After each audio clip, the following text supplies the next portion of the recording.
আমরা গত ক্লাসে প্রথম হচ্ছে আমরা চ্যাপ্টার ওয়ানটা শেষ করছিলাম একটা ক্লাসে, এর পরবর্তী ক্লাসে হচ্ছে আমরা আমাদের প্রিভিয়াস যে কোয়েশ্চেন পেপারটা ছিল সেটা সলভ করেছিলাম। তো যথারীতি আজকে হচ্ছে আমাদের চ্যাপ্টার টু।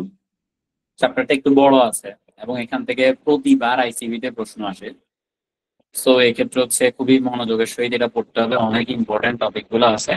তাই কোনোভাবেই খেলা করা যাবে না, এবং এখান থেকে আমি যদি বলি আপনি অন্তত পক্ষে 10 নাম্বারের প্রশ্ন পাবেন এই চ্যাপ্টার থেকে, অন্তত 10 নাম্বারের। ঘুরে ফিরে এভাবে সেভাবে যেভাবে হোক না কেন অনেক প্রশ্ন আসে। শুরু করছি আমরা।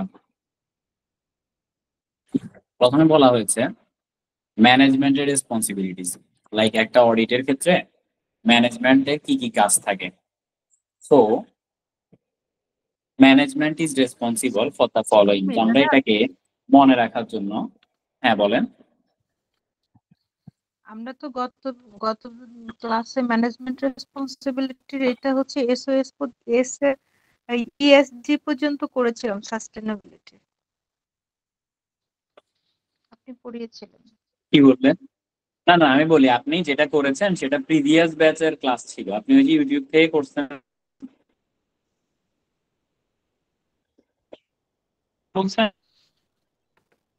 হ্যালো, একটু রেসপন্স করেন। জোবাইদা গুলশান আপু শুনতে দাদা, পাচ্ছেন? শোনা যাচ্ছে না, এখন শোনা যাচ্ছে। হ্যাঁ, হ্যাঁ হ্যাঁ, এখন আমি শুনতে বললাম পাচ্ছি। আপনি ওই যে ক্লাস যেটা দেখছেন ওইটা ইউটিউব থেকে দেখছেন, যে ওইটার কথা বলতেছেন না? জি না, গত একটু রিপ্লাই ক্লাসে যে করতে হবে আপনার সাথে যে ক্লাস। ওইটার কথা। হ্যাঁ হ্যাঁ, আজকে তো এখন না, তো অডিট অ্যান্ড গত যে অ্যাসুরেন্স না। একটা, জি জি, হ্যাঁ, ম্যানেজমেন্ট এটা তো আমি এখনো সেকেন্ড রেসপন্সিবিলিটির চ্যাপ্টার সাথে ধরি নাই, মাত্রই ধরলাম। সাস্টেনেবিলিটি। না, গত ক্লাসে তো আপু কোশ্চেন নিয়ে ডিসকাস করা হয়েছিল। যে পরীক্ষাটা আমাদের লাস্ট গিয়েছে ওই কোশ্চেনটা ডিসকাস করা হয়েছিল। না, তার আগের ক্লাসে দাদা হচ্ছে এসওএস, ঠিক আছে, সমস্যা নাই, পড়ান দাদা। না না, আমি সাস্টেনেবিলিটি বলি তার পর্যন্ত আগের ক্লাসে করছে। বলতে আপনি তো লাইভ ক্লাস করেন না, আপনি রেকর্ডেড ভিডিওটা ইউটিউব থেকে দেখছেন না, ওইটা আগের সেশনের ক্লাস ছিল, এটা এই সেশনের ছিল না। ঠিক আছে, ওই সেশনে বেশ ও মানে আচ্ছা। আরো অনেক দূর পর্যন্ত করানো হয়েছিল প্রথম ক্লাসে। তাই আপনার কাছে মনে হচ্ছে যে এগুলা শেষ, বাট এগুলা মানে এই সেশনে এখন আমরা পড়াইনি। ওইটা আরো এক সেশন আগের ক্লাস ছিল। আচ্ছা, হ্যাঁ, ঠিক আচ্ছা আসুন। ঠিক আছে। তো যেটা বলেন। বলা হয়েছে সেটা হচ্ছে ম্যানেজমেন্ট রেসপন্সিবল থাকে এই কাজগুলোর জন্য কি কি, যেটাকে আমরা মনে রাখার সুবিধার্থে মাস্ক পিএল নামে লিখেছি যাতে করে মনে থাকে। মানে পিএল এর পরীক্ষা দেওয়ার সময় খুব সাবধানতা অবলম্বন করে মাস্ক দিয়ে যাইতে হবে, যাতে করে ধুলাবালি না লাগে, আপনি অসুস্থ হয়ে না যান, যেহেতু এমসিকিউর পরীক্ষা না, রিটেন পরীক্ষা। সো দ্যাট মিনস হচ্ছে আপনি এখানে কোনোভাবে রিস্ক নেওয়া যাবে না, তাই এখানে হচ্ছে মাস্ক দিয়ে পিএল এর পরীক্ষা দিবেন। এটা মনে রাখার জন্য হচ্ছে মাস্কে হচ্ছে M A managing the business so as to achieve company's objective, assessing business risk to those objectives being achieved, safeguarding the company's asset, keeping proper accounting record, preparing financial statements and delivering them to the register। আর হচ্ছে lodge and regulation সম্পর্কে যেটা নিশ্চিত করা যে company comply করতেছে law and regulation গুলা, এগুলা ম্যানেজমেন্টের রেসপন্সিবিলিটি। দ্যাট মিনস এগুলো অডিটর রেসপন্সিবিলিটি না। ঠিক আছে, তো ধরেন আপনার সিনারিওর মধ্যে এই সকল জিনিসগুলো বলা থাকবে যে অডিটর এগুলার কিছু না কিছু করতেছে। তো এখানে কি কোনো ধরনের রিস্ক আছে কিনা বা কোনো থ্রেট আছে কিনা বা কোনো ইথিক্যাল ড্রব্যাক আছে কিনা, তখন আপনাকে বলতে হবে হ্যাঁ আছে, কারণ এগুলো ম্যানেজমেন্টের রেসপন্সিবিলিটি, এগুলো অডিটর রেসপন্সিবিলিটি না। অডিটর যদি এই কাজটা করে তার মানে এখানে কনফ্লিক্ট অফ ইন্টারেস্টের ব্যাপার থাকতে পারে এখানে। তারপর হচ্ছে কি বিভিন্ন থ্রেড, তার মধ্যে ম্যানেজমেন্ট থ্রেড থাকতে পারে। আমরা বলছিলাম যে আইএসবিএ কোড অফ ইথিক্স এর অনুসারে সেখানে আবার দেখা গেছে ইন্ডিপেন্ডেন্স এর সংক্রান্ত বিষয় থাকতে পারে। এগুলো আমাদেরকে মেনশন করতে হবে। দ্যাট মিনস এগুলো হচ্ছে ম্যানেজমেন্টের কাজ, এগুলো অডিটরের কাজ না। সো অডিটর হিসেবে এটা করা যাবে না, এগুলো ম্যানেজমেন্টের কাজ, ম্যানেজমেন্ট নিজে করবে। শেষ।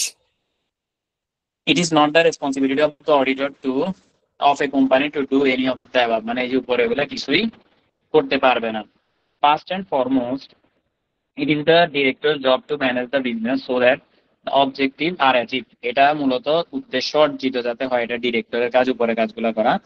দে may mean producing suitable return for share holder or the achievement of other target. অর্থাৎ এখানে হচ্ছে শেয়ার হোল্ডারদেরকে সুইটেবল রিটার্ন প্রোভাইড করতে হবে এবং পাশাপাশি অন্যান্য যদি কোনো টার্গেট থাকে এগুলো ফুলফিল করতে হবে। এগুলো কে কাকে ফুলফিল করতে হবে?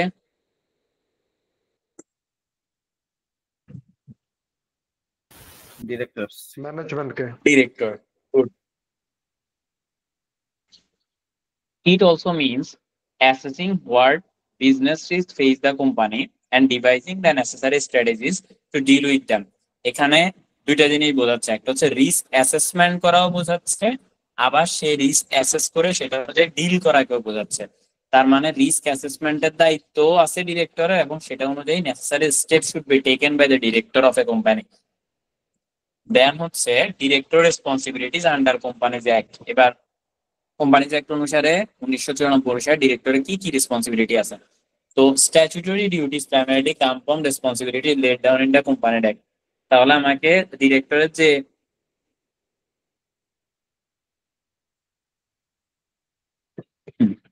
Statutory duty primary comes from the responsibility laid down in the Companies Act. তার মানে কোম্পানিজ অ্যাক্ট অনুসারে ডিরেক্টরের বাধ্যতামূলক যে কাজগুলো করতে হবে এগুলো বলা আছে। The general duty of a director under companies act are to act in the way most likely to promote the success of the company for the benefit of the management as a whole. That means একদম কোম্পানির ডিরেক্টরের প্রধান কাজ হচ্ছে কোম্পানির share হোল্ডারদের জন্য কাজ করা, তাদের যেন প্রথম স্বার্থ সংশ্লিষ্টটা, মানে একটা কোম্পানির প্রাইমারি উদ্দেশ্য হচ্ছে মুনাফা অর্জন করা। তো এক্ষেত্রে যেন মুনাফা অর্জিত হয়, আর মুনাফা অর্জিত হওয়া এবং ডিরেক্টরদের ওয়েলথ ম্যাক্সিমাইজেশন করা, এবং ডিরেক্টরের কাজ হচ্ছে মানে শেয়ার হোল্ডারদের ওয়েলথ ম্যাক্সিমাইজেশন করা। তো দ্যাট মিনস ডিরেক্টরের কাজ হচ্ছে এক্সকিউজ মি শেয়ার হোল্ডারদের কাজ হচ্ছে ডিরেক্টরদের ওয়েলথ ম্যাক্সিমাইজেশনের স্বার্থে তাদের যা কিছু করার দরকার করণীয় তারা সেটা করবে। এখানে তাদের কিছু কাজে ভাগ করা হয়েছে, একটা হচ্ছে সেফগার্ডিং অ্যাসেট, এরপর হচ্ছে books and records of the company, asset safeguard করা, আর হচ্ছে preparation and delivery of the company's financial statement. এবার তিনটার মধ্যে আবার কিছু কাজ করে দিছে। সেফগার্ডিং দ্য অ্যাসেটের মধ্যে কি কি পড়তেছে? The safe keeping of asset, safe keeping of documents, setting the authority limit, কে কতটুকু কাজ করতে পারবে এটা সেট করে দেয়া, implementing other procedure to prevent fraud and reduce the likelihood of error. তো এখানে যেন ইন্টেনশনালও কিছু না হয়, আনইনটেনশনালও কিছু না হয়। ইরর যখন বলে তখন বুঝতে হবে যে এটা আনইনটেনশনাল, আর যখন ফ্রড বলবে তখন বুঝতে হবে এটা ইন্টেনশনাল ছিল। তো এই ধরনের জিনিসপত্রগুলোকে ঠিক রাখা, এগুলো হচ্ছে সেফগার্ডিং অ্যাসেটের অন্তর্গত। দেন হচ্ছে books and records of the company. So this require recording the following, কি কি রেকর্ড করতে হবে? ক্যাশ পেমেন্ট রিসিভ হইলে এগুলো হচ্ছে রেকর্ড করা সংক্রান্ত বা books and records of the company সংক্রান্ত। What the payment and receipt relate to, কোন কোন জিনিসের কারণে পেমেন্ট হচ্ছে, কোন কোন জিনিসের কারণে রিসিপ্ট হচ্ছে এটা জানতে হবে। অ্যাসেট সম্পর্কে জানতে হবে, লাইবিলিটি সম্পর্কে জানতে হবে, বা এগুলো হিসাব রাখতে হবে। আর preparation and delivering the company's financial statement, এখানে কি হচ্ছে?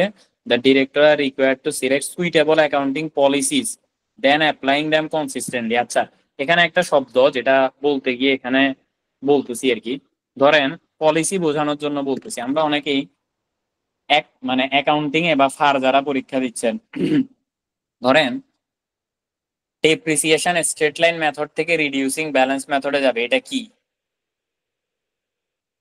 বা আগে স্ট্রেট লাইন ছিল এখন ডাবল ডিক্লাইনিং করবে, এই যে এইখানে যে চেঞ্জটা হচ্ছে এটা কি পলিসি চেঞ্জ? কিংবা আমি যদি বলি যে ডেপ্রিসিয়েশন মেথডে আগে ছিল 15% করে ডেপ্রিসিয়েট করতো কোনো একটা অ্যাসেটের, এখন সেটা সবাই মিলে সিদ্ধান্ত করছে 20% করে ডেপ্রিসিয়েট করবে। তাহলে 15% থেকে 20%-এ সিদ্ধান্ত উপনীত হওয়া আর স্ট্রেট লাইন থেকে রিডিউসিং ব্যালেন্স মেথডে উপনীত হওয়া, এখানে কোনটা দ্বারা কি বুঝাইছে? এর মধ্যে কোনটা অ্যাকাউন্টিং পলিসিস, নাকি কোনোটাই পলিসিস না, নাকি দুইটাই অ্যাকাউন্টিং পলিসি? কেউ বলবেন? ডিরেক্টরের মানে মানে ম্যানেজমেন্ট পলিসি আছে, তারা এটা থেকে ওটাতে যাবে। একটু জোরে বলেন ভাই। পলিসি দুইটাই বেসিক্যালি অ্যাকাউন্টিং পলিসি, বাট এটা ম্যানেজমেন্ট এটা অ্যাকাউন্টিং পলিসি মানে এই যে আমি একটু আগে যে দুইটা উদাহরণ দিলাম, দুইটাই অ্যাকাউন্টিং পলিসি। সিস্টেমের চেঞ্জ ভাইয়া। সিস্টেমের চেঞ্জ মানে কি? ওই যে স্ট্রেট লাইন মেথড থেকে রিডিউসিং ব্যালেন্সে যাওয়া, এটা পলিসি না, পলিসি না, সিস্টেমগত চেঞ্জ করেছে। আবার ওই যে 13% কি বললেন, সিস্টেম মানে বলতে চাচ্ছেন? পার্সেন্টের কথা বললেন না, এটাও সিস্টেম, মানে এই সিস্টেমে না নিয়ে এখন এই সিস্টেমে নিব। পলিসিগত চেঞ্জ হয় সিস্টেমে কিভাবে? চেঞ্জ আবার কেমনে হয়? আচ্ছা শুনেন, আর কেউ আচ্ছা, কিছু ডিসকাস বলবেন? করেন তাহলে। হ্যাঁ হ্যাঁ, আর কেউ কোনো কিছু বলবে? আচ্ছা আমি বলতেছি অ্যাকাউন্টিং বলতেছি, সমস্যা যেটা নেই। যেটা ডেপ্রিসিয়েশন মেথড নিয়ে যেটা বললেন ওইটা হচ্ছে অ্যাকাউন্টিং পলিসি, আর হচ্ছে গিয়ে আম, আর একটা বললেন যেটা রেট নিয়ে বছর যেটা বলছি, মানে বাড়লো কমলো, রেট। জি জি হ্যাঁ ওইটা হচ্ছে এস্টিমেশন আর কি, হ্যাঁ, এস্টিমেশন এটা। আচ্ছা আচ্ছা ওকে, মোটামুটি ক্লোজ টু অ্যান্সার গেছে, মানে আপনি মোটামুটি আইডেন্টিফাই করতে পারতেছেন। ফাইন, আমি এতক্ষণ ধরে যে দুইটার কথা বলছি দুইটাই হচ্ছে এস্টিমেট, দুইটাই কি এস্টিমেট, কিন্তু আপনারা অনেকে হয়তো এই জিনিসটাকে বিভিন্নভাবে ভুল জানছেন। হ্যাঁ, সো এখানে ডেপ্রিসিয়েশনের মেথড চেঞ্জ করা, ডেপ্রিসিয়েশনের রেট চেঞ্জ করা, সবই কি এস্টিমেট, কোনোটাই পলিসি না। এস্টিমেট। তাহলে পলিসি কোনটা? ধরেন আপনার এই কারণে আপনাদের মানে কোশ্চেনটা এই কারণে অ্যারাইজ করছি যে অনেকে এটা সম্পর্কে ভুল ধারণা আছে, এটার জন্য এটা জিজ্ঞেস করা। তো তাহলে পলিসি কোনটা? পলিসি হচ্ছে ধরেন কোনো কারণে কোনো একটা অ্যাসেটের 100% ডেপ্রিসিয়েশন করা হয়তো অ্যাডমিনিস্ট্রেটিভ এক্সপেন্সে, কেমন? এখন ম্যানেজমেন্ট ডিসাইড করছে কিছু জিনিস এই ধরনের অ্যাসেটের কিছু জিনিস ফ্যাক্টরিতেও আছে, তো আমি কেন অ্যাডমিনে পুরোটাকে চার্জ করব? তো ম্যানেজমেন্ট ডিসাইড করছে যে এটার 40% বা 30% কে কস্ট অফ সেলসে চার্জ করবে, 70% কে আপনার অ্যাডমিনে চার্জ করবে, এটা ম্যানেজমেন্ট ডিসাইড করছে। এটা হচ্ছে পলিসি চেঞ্জ, বুঝতে পারছেন? জি জি। জি, ওকে, তাহলে তো প্রথম এবার আসেন, দুটাই এস্টিমেটেড চেঞ্জ। দুইটাই এস্টিমেটেড চেঞ্জ, হ্যাঁ দুইটাই এস্টিমেটেড চেঞ্জ, ঠিক আছে। হুম। আচ্ছা এবার আসেন, the director are required to select suitable accounting policies and apply them consistently. Okay, the make judgment and estimates, এই যে এবার আসেন পরের সেন্টেন্সে এস্টিমেটস এর কথা বলছে। আর জাজমেন্ট কি? ধরেন কথার কথা, আপনি একটা স্টাপলার মেশিন কিনছেন, হ্যাঁ, ওই স্টাপলার মেশিনটা দিয়ে টাকার বান্ডেল স্ট্যাপল করা যায়। সো কেউ কেউ আছে এটাকে অ্যাসেটে দিয়ে চার্জ করতেছে, কেউ কেউ বলতেছে এটা তো স্ট্যাপলার মেশিন, আমি এটাকে এক্সপেন্স হিসেবে চার্জ করতেছি। এখন এই যে কারো কারো মতে অ্যাসেটে দেখানো, কারো কারো মতে এক্সপেন্সে দেখানো, আপনি কি কাউকে ভুল করতে পারবেন? না, জি না। না, কেন বলতে পারবেন না? এটা ঠিক প্রথমত মানে কতটুকু এটা তো অ্যামাউন্ট আপনার নিজস্ব জাজমেন্ট, আর দ্বিতীয় কথা হচ্ছে কেউ এটাকে এক্সপেন্সে দেখাইতে পারতেছে, কেউ এটাকে অ্যাসেটে দেখাইতে পারতেছে। এটার রিজন হচ্ছে এক, মানে আমরা যে আইএস আইএফআরএস টাকে ফলো করি ওইটা হচ্ছে principal based. So principal based যখন থাকে তখন এটা ফ্লেক্সিবল হয়। আপনি চাইলে কোনো একটা কিছু যদি সেটা আইএসআইএফআরএস কে ডিনাই করলে আপনার ট্রু এন্ড ফেয়ার ভিউ দেখানো যায়, আইএসআইএফআরএস এ বলা আছে যে আপনি চাইলে এটাকে ডিনাইও করতে পারেন, কোনো সমস্যা নেই। তার মানে এই যে আপনাকে মানে যে কোনো সময় যেটা আপনার জন্য অ্যাপ্লিকেবল হবে, কিংবা আমরা অনেকে বলি যে ইন্ডাস্ট্রি প্র্যাকটিস বলে একটা শব্দ আছে। সো ইন্ডাস্ট্রি প্র্যাকটিস অনুসারে আমি যেটা করতে পারবো, হ্যাঁ, এটা আমরা শুধুমাত্র আইএসআইএফআরএস এ করতে পারি, আর এটা করতে পারি জাস্ট ফর আইএসআইএফআরএস হচ্ছে প্রিন্সিপাল বেসড। আর কখন পারতাম না? যদি এটা রুলস বেসড হইতো, ঠিক আছে। ওকে, এবার আমরা পরেরটাতে চলে যাই, comply with applicable accounting standards. এবার অ্যাপ্লিকেবল অ্যাকাউন্টিং স্ট্যান্ডার্ড মেনে চলতে হবে। এগুলো সব কার কাজ? এই যে আমরা এগুলো বলতেছি, এগুলো কার কাজ? ডিরেক্টরের কাজ। ডিরেক্টরের কাজ, ফাইন। এবার হচ্ছে যে prepare the financial statement on the going concern basis unless it is inappropriate to presume that the company will continue in business। অর্থাৎ যদি না এটা প্রিজিউম করে, মানে এরকম যদি প্রিজিউম হয় যে কোম্পানি আর বেশি দিন চলতে পারবে না, তাহলে শুধুমাত্র আমি গোয়িং কনসার্ন বেসিসে করব না, আদারওয়াইজ আমি গোয়িং কনসার্ন বেসিসে করব। এখন একটা প্রতিষ্ঠান যদি আগামী 1 বছর পর্যন্ত চলবে না বা 12 মাস সময় পর্যন্ত চলবে না এমন আমরা বুঝতে পারি, তাহলে ফাইন্যান্সিয়াল স্টেটমেন্ট কোন বেসিসে প্রিপেয়ার করতে হবে? Going concern. না না না, চলবে না হইলে, চলবে হইলে গোয়িং কনসার্ন বেসিস। আর যদি ধরেন এটা 1 বছর চলবে না, 6 মাস পরে বন্ধ হয়ে যাবে বা হুম, ফেয়ার ভ্যালু মেথড অ্যাকাউন্টিং করতে হবে। না না, এটার একটা বেসিস আছে, এর একটা নাম আছে, ফেয়ার ভ্যালু মেথড, ঠিক আছে। এটাকে ফেয়ার মানে ফেয়ার ভ্যালুতে এটাকে বলা হয় ব্রেকআপ বেসিস, কেমন? সো এখানে কি করতে হবে? হ্যাঁ, ব্রেকআপ বেসিস। আর ওই ব্রেকআপ বেসিস অনুসারে ওই ফাইন্যান্সিয়াল স্টেটমেন্টে কোনো ধরনের নন কারেন্ট অ্যাসেট থাকবে না, ওইখানে কারেন্ট অ্যাসেট থাকবে। আর ওই যে নন কারেন্ট অ্যাসেট গুলাকে আপনি কারেন্ট অ্যাসেট হিসেবে দেখাচ্ছেন, কজ এটা 1 বছর বেশি টিকবে না। নন কারেন্ট অ্যাসেট তো তখন থাকতো যখন ওই প্রতিষ্ঠানটা অ্যাসেটটা 1 বছরের বেশি সময় ইউজ করা যেত। প্রতিষ্ঠানিতে 1 বছর নাই, তাহলে নন কারেন্ট অ্যাসেট কিভাবে থাকবে? তো ওইখানে যে অ্যাসেটের দাম দেখা থাকবে ওইটা ক্যারিং অ্যামাউন্টে না দেখাইয়া নিট রিয়েলাইজেবল ভ্যালুতে দেখাইতে হবে। দ্যাট মিনস আপনি ওই অ্যাসেটটাকে ওই মুহূর্তে বিক্রি করতে গেলে যত পাবেন সেখান থেকে ওইটা বিক্রয় করার খরচ বাদ দিয়ে অবশিষ্ট যা আছে ওই অ্যামাউন্টটা হচ্ছে আপনি ওইখানে দেখাবেন, মানে ওই ব্রেকআপ বেসিস অনুসারে ফাইন্যান্সিয়াল স্টেটমেন্টে দেখাবেন এবং সবকিছুকে কারেন্ট অ্যাসেটে দেখাবেন, নন কারেন্ট অ্যাসেটে না। ক্লিয়ার? জি। আচ্ছা, এখানে এই যে কথাগুলো বলতেছি, যে কেন বলতেছি, ধরেন একটা প্রতিষ্ঠানের সিনারিওতে আসলো যে একটা কোম্পানি এমনে এমনে এমনে এমনে এটা লিকুইডেশনে চলে যাবে, এখন তারা গোয়িং কনসার্নে মানে অ্যাকাউন্টস ফাইন্যান্সিয়াল স্টেটমেন্ট প্রিপেয়ার করতেছে, আপনি অডিটর হিসেবে গিয়ে সেটা ধরছেন, এই মুহূর্তে আপনি ওই ক্লায়েন্টকে ফাইন্যান্সিয়াল স্টেটমেন্ট প্রিপারেশনের জন্য কি ধরনের সাজেশন দিবেন? তখন ওইখানে আপনাকে লিখতে হবে যে আপনি অ্যাজ অ্যান অডিটর, মানে আই অ্যাজ অ্যান অডিটর মানে will suggest the client to make the financial statement according to breakup basis, and all the non-current assets that was shown by the client will be shown as per net realizable value, এভাবে করে দেখাইতে হবে। ঠিক আছে? দেন হচ্ছে এখানে কোনো মানে there will be ধরেন no presence of আপনার নন কারেন্ট অ্যাসেট। নন কারেন্ট ঠিক আছে? হ্যাঁ, এইভাবে করে জাস্ট অল্প একটু লিখবেন, মানে আর একটু হালকা পাতলা যেটা আপনার ইচ্ছা হয় লিখবেন আর কি, বাট মেইন টপিক হচ্ছে এটা আপনাকে লিখতে হবে যে আপনি তাকে সাজেস্ট করবেন যে এখানে কোনো ধরনের নন কারেন্ট অ্যাসেট থাকবে না, এখানে যা থাকবে সব কারেন্ট অ্যাসেটে থাকবে, আর অ্যাকাউন্টস ফাইন্যান্সিয়াল প্রিপেয়ার করতে হবে ব্রেকআপ বেসিসে, গোয়িং কনসার্ন বেসিসে না, আর সেখানে আমার যে অ্যাসেট গুলো থাকবে ওইগুলাকে আমি নিট রিয়েলাইজেবল ভ্যালুতে দেখাবো। That's it. এবার হচ্ছে যে once the financial statement have been prepared, it is the director's responsibility to ensure that they, together with the auditor's report, are laid before the members of the company in general meeting and delivered to RJSC within the specified time. অর্থাৎ এখানে general meeting এ মেম্বারদের হাতে আগে financial statement যাইতে হবে এবং নির্দিষ্ট সময়ে আরজেএসসির কাছেও এই ফাইন্যান্সিয়াল স্টেটমেন্টটাকে পৌঁছাইতে হবে। এটাও কার রেসপন্সিবিলিটি? ডিরেক্টরের রেসপন্সিবিলিটি। কেমন?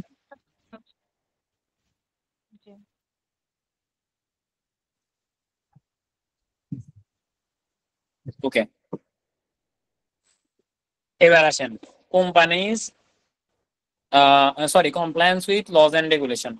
It is the responsibility of management to ensure that the company complies with laws and regulation, মানে এটাও ম্যানেজমেন্টের দায়িত্ব, এটা বলা হয়েছে। It includes laws and regulation concerning the following, তাহলে laws and regulation বলতে কোন কোন লকে বোঝানো হচ্ছে? এই সব কিছুকে। তাহলে laws and regulation concerning the following কি কি?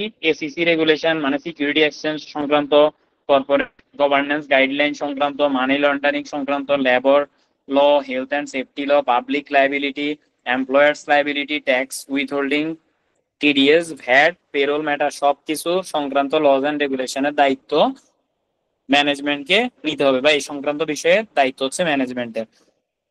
এবার আসেন ব্যাকগ্রাউন্ড। এখানেও সেম জিনিস, ধরেন ক্লায়েন্ট, এই যে গতবারের প্রশ্ন যেমন আসছিল যে ক্লায়েন্টকে এটা প্রিপেয়ার করতে বলা হয়েছে, ওইটা প্রিপেয়ার করতে বলা হয়েছে, এগুলো মানে অডিটরকে, তো এগুলোকে অডিটরের দায়িত্ব নাকি? তো এখানে বলতে হইতো যে না, এগুলো অডিটরের দায়িত্ব না, এগুলো হচ্ছে ম্যানেজমেন্টের দায়িত্ব, এগুলোই। এবার হচ্ছে following the Enron scandal. Enron কে ছিল? এনরোল হচ্ছে একটা কোম্পানি, আর যে কোম্পানি মানে ওই কোম্পানি যারা অডিট করতো তাদেরকে বলা হয়েছে, তাদের নাম ছিল আর্থার অ্যান্ডারসন। এই যে আমরা এখন বিগ ফোর বলে একটা কথা বলি, ওই সময় বিগ ফোর ছিল না, তখন হচ্ছে বিগ ফাইভ ছিল, এবং সেটা ছিল একদম সবচাইতে টপ মানে নচ ফার্ম ছিল আর কি, আর্থার অ্যান্ডারসন। আর অথচ এটাই ডুবে গেছে। তো এখন বিষয়টা হচ্ছে যে তখন এখানে একটা বিষয় ছিল, ওই যে আমাদের গতবারের প্রশ্নে যেটা আসছে যে একটা নির্দিষ্ট অ্যামাউন্টের বেশি সংখ্যক কি করতেছে, অডিট ফি পাচ্ছে ওই কোম্পানি থেকে, তো এখানে একটা রিস্ক দাঁড়ায় যাচ্ছে। এটা আমরা আমাদের সিলেবাসে পাবো, আমাদের বইতে আছে এগুলা। সো এখন এটা যখন হয়েছিল তখন Sarbanes-Oxley was rapidly passed into US law in 2002. It introduced a number of measures to attempt to improve the quality of financial reporting. এটার জন্য বলা হয়েছে যে having CFO and CEO attested the veracity of the financial statement, অর্থাৎ প্রত্যেকটা financial স্টেটমেন্টে CFO এবং CEO এর অ্যাটেস্টেশন বা সিগনেচার থাকবে নিচে। Much greater disclosure of amendment, এক্ষেত্রে যত ধরনের ডিসক্লোজার দেওয়া যায় সর্বোচ্চ ডিসক্লোজার তারা ফাইন্যান্সিয়াল স্টেটমেন্টে প্রোভাইড করবে। Companies have had to review system to ensure that CEO and CFO's can make such attestation as there are criminal penalties for making them falsely। অর্থাৎ সিইও এবং সিএফও যদি যে অ্যাটেস্টেশনটা করতেছে এটা যদি না বুঝে করে, বা কোনো আপনি কোন একটা কিছুতে সিগনেচার করতেছেন মানে আপনি সজ্ঞানে নিজে স্বেচ্ছায় এটা সিগনেচার করতেছেন। এখন আপনি যদি সেটা করার পরও ভেতরে কোনো ধরনের প্রবলেম থাকে বা ফলস বা মিস স্টেটমেন্ট বা ফ্রডুলেন্ট অ্যাক্টিভিটিস কোনো কিছু থাকে, তাহলে সেক্ষেত্রে ধরে নিতে হবে যে আপনি ইচ্ছাকৃতভাবে এটা করছেন এবং এটাকে ক্রিমিনাল পেনাল্টি হিসেবে মানে আপনার উপরে পেনাল্টি চার্জ করা হবে। এবার হচ্ছে sustainability, meeting the need of present without compromising the ability of future generation to meet their own need। অর্থাৎ আপনার ফিউচারের জিনিসকে ঠিক রেখে বর্তমানে যতটুকু পারা তুলে নেয়া, এটা হচ্ছে সাস্টেনেবিলিটি। আপনি যদি বর্তমানকে মানে অনেক বেশি পরিমাণে সাকসেসফুল রাখতে গিয়ে ফিউচারকে ধ্বংস করে ফেলেন, তাহলে সেই ক্ষেত্রে সেটাকে সাস্টেনেবিলিটি বলা হবে না। এখন আপনি যদি বলেন যে ভাই বর্তমানে আমি ভালো থাকবো, তাহলে ফিউচারেও তো ভালো থাকবো, ফিউচারে কেমনে ধ্বংস হয়। ফর এক্সাম্পল ধরেন একটা কোম্পানি, বা ধরেন আমি আমাদের একাডেমির কথা বলি, হ্যাঁ আমাদের একাডেমিতে একটা সাস্টেনেবিলিটির কথা চিন্তা করতেছি। কেন? কজ আমরা চিন্তা করতেছি যে কেউ একজন এখানে পড়ে যদি সে পাস করে, সে আরেকজনকে গিয়ে বলবে, তার ভালো লাগলে সেও থাকবে। এখানে অধিকাংশ স্টুডেন্ট যারা সিএলএ কমপ্লিট করে পিএলএ আবার আমাদের এখানে চলে আসে, কজ তাদের এখানে একটা কনফিডেন্স আছে। তো আমরা যদি এখন এটা না করে আমরা এমন করতাম যে আমাদের এখানে যারাই পড়বে তারাই পাস, এভাবে করে আমরা কিছু একটা বলছি, এবং পাস করতে হলে কত পড়তে হবে, পড়ার ফি কত, 6,000 8,000। সো এক্ষেত্রে যে কেউ প্রথমে অনেক পরিমাণে ভর্তি হবে, কিন্তু যখন সেটা এন্ড অফ দ্য আসবে না, এর পরবর্তী ব্যাচ গুলোতে আর কোনো স্টুডেন্টই থাকবে না, সবাই চলে যাবে, হাওয়া হয়ে যাবে, গায়েব হয়ে যাবে। সো এটার জন্য এখানে বলা হয়েছে যে আমাকে ফিউচারকে ঠিক রেখে প্রেজেন্টে যতটা মানে সম্ভব বেনিফিট নিতে হবে। যদি প্রেজেন্টে বেনিফিট নিতে গিয়ে আমি যদি ফিউচারকে ধ্বংস করে দিই, তাহলে সেক্ষেত্রে it is not considered as sustainability. এবার হচ্ছে some of the key global initiatives that summarise the environmental, social and governance guidance, legislation and regulation development for the organization over the past 20 years। তাহলে কিছু sustainability related বিষয়ের জন্য কিছু act আসছে। এগুলো কি? এগুলো হচ্ছে যে United Nation global impact 2000, global বা স্ট্যান্ডার্ড আর কি বলতে পারেন, global reporting initiatives 2000, task force and climate related financial disclosure or TCFD, মানে এটা সংক্ষিপ্ত রূপ দিছে, 2015 sustainable development goal 2016। Environmental, social and governance issue derive from increasing political and stakeholder concern. তার মানে এটা আসতেছে পলিটিক্যাল কনসার্ন থেকে এবং স্টেক হোল্ডার রিলেটেড কনসার্ন থেকে। আর এই যে সাস্টেনেবিলিটির বিষয়টা, এটাকে তিনটা ভাগে ভাগ করা হয়েছে বা তিনটা হেডিং এর আন্ডারে ভাগ করা হয়েছে। কি কি? একটা হচ্ছে এনভায়রনমেন্টাল, একটা হচ্ছে সোশ্যাল, একটা হচ্ছে গভর্নেন্স। এনভায়রনমেন্টালে কি করছে? Counter the impact of climate change, মানে এটা হচ্ছে ক্লাইমেট চেঞ্জ রিলেটেড বিষয়গুলোকে কাউন্টার দেয়, মানে যাতে করে ক্লাইমেট চেঞ্জ হলে একটা প্রতিষ্ঠান সাস্টেইন করে, ধ্বংস হয়ে না পড়ে। এরপর হচ্ছে social, consider the wellbeing and impact of the operation on society and their stakeholder. এখানে যারা স্টেক হোল্ডার আছে তাদের উপর চিন্তা করে, মানে তারা কি চাইতেছে, মানে একটা হচ্ছে পরিবেশ পরিস্থিতির উপর চিন্তা করে, আর একটা হচ্ছে যে স্টেক হোল্ডারদের উপর চিন্তা করে, বা কাস্টমার বলেন, সাপ্লায়ার, অন্যান্যরা যারা আছে বলেন, সবার কথা চিন্তা করে, হ্যাঁ তাদের কথা চিন্তা করে যে জিনিসটা আমাকে কাউন্টার দিচ্ছে সেটা হচ্ছে সোশ্যাল পার্সপেক্টিভ। আর এরপর হচ্ছে গভর্নেন্সে কি বলছে? To meet environment and social requirement, তার মানে এনভায়রনমেন্ট আর সোশ্যালকে সাপোর্ট দেওয়ার জন্য যে বিষয়টা সেটা হচ্ছে গভর্নেন্স। আর একটা গভর্নেন্স কি? গভর্নেন্স মানে হচ্ছে কোন একটা প্রতিষ্ঠান কিভাবে পরিচালিত হবে, সেই পরিচালিত হওয়ার যে সিস্টেম গুলা বা পাথ, ঠিক আছে, ওইটাই হচ্ছে গভর্নেন্স। আমরা কি বেশি দ্রুত যাচ্ছি নাকি ঠিক আছে? ঠিক আছে। ঠিক আছে। আচ্ছা, ঠিক ওকে, আছে। Thank you. এবার দেখেন, currently there is no mandatory international framework for reporting climate related risk for future development in sustainability reporting from the International Sustainability Standard Board। অর্থাৎ আমাদের বর্তমানে এই রিলেটেড কোন ধরনের ম্যান্ডেটরি রিকোয়ারমেন্ট নাই যেটা করতেই হবে, কিন্তু ফিউচার আসতে পারে। এরপর হচ্ছে কি, there is growing support for climate related financial reporting generally within the financial statements, given the importance of climate related risk to investors' economic decision making. Entities may need to consider such risk in the context of their financial statement rather than solely as a matter of corporate social responsibility reporting or sustainability reporting. That means এখানে বলা হয়েছে যে আমাকে শুধুমাত্র যে sustainability related বিষয়ের জন্য এটা করতে হচ্ছে তা না, আমি যদি এই জিনিসগুলোতে ফোকাস করি তাহলে সেক্ষেত্রে আমার যে রিস্ক গুলো আছে সেগুলো গ্র্যাজুয়ালি কমতে থাকবে। এরপর হচ্ছে chartered accountant need to recognise that sustainability is at the core of what they do and analyse how to make the sustainable economy for economy work for business for client and the public interest. তার মানে এখানে বলা হচ্ছে একজন chartered accountant, হ্যাঁ, তাকে এই জিনিসটা রিকগনাইজ করতে হবে বা দরকার যে সাস্টেনেবিলিটিটা কিভাবে করে একটা প্রতিষ্ঠানের, একটা বিজনেসের, একটা ক্লায়েন্টের এবং পুরোপুরি পাবলিকের জন্য উপযোগী হয়। এবার আসেন সাস্টেনেবিলিটি যেটা আমরা বলছিলাম তাকে ইএসজি ইস্যু থাকতে পারে বা ইএসজি অর্থাৎ এনভায়রনমেন্ট, সোশ্যাল, গভর্নেন্স, এই তিনটা হেডিং এ ভাগ করা হয়েছে। এখন sustainability impact across the modules of এসিএ qualification for audit and assurance. This impact the following three area. একটা হচ্ছে রিস্ক ম্যানেজমেন্টে এটা ইম্প্যাক্ট পড়ে, আরেকটা হচ্ছে অ্যাসুরেন্সের বেলা ইম্প্যাক্ট পড়ে, লাইক আপনি কোথাও রিস্ক, ওই প্রজেক্টটাকে রিস্কি নাকি রিস্কি না এটা আপনি ইএসজির মাধ্যমে বুঝতে পারবেন। ওই বিজনেসটা কি ইন রিস্কে নাকি in danger zone or in safe zone, এটা আপনি রিস্ক ম্যানেজমেন্ট থেকে বুঝতে পারবেন। এরপর হচ্ছে যে অ্যাসুরেন্সের মাধ্যমে বোঝা যায়, আর হচ্ছে ল অ্যান্ড রেগুলেশন দেখলে বোঝা যায় যে এটাতে কি সাস্টেনেবল আছে নাকি নাই।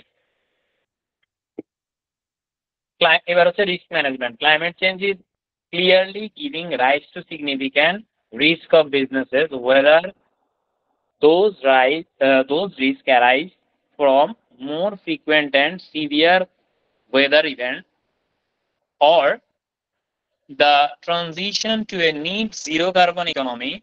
Expectations are growing that companies appropriately embed climate related financial risk into their governance and risk management process. অর্থাৎ প্রত্যেকটা কোম্পানিকে এই জায়গাগুলোতে ফোকাস করতে বলা হয়েছে, অ্যাজ ওয়েল অ্যাজ যাতে জিরো কার্বন ইমিশন হয়, মানে হচ্ছে যে কোথাও থেকে জায়গা থেকে যেন কার্বন ডাইঅক্সাইড বেশি পরিমাণে নির্গত না হয়, এই জিনিসগুলোর দিকে লক্ষ্য রাখতে বলা হয়েছে।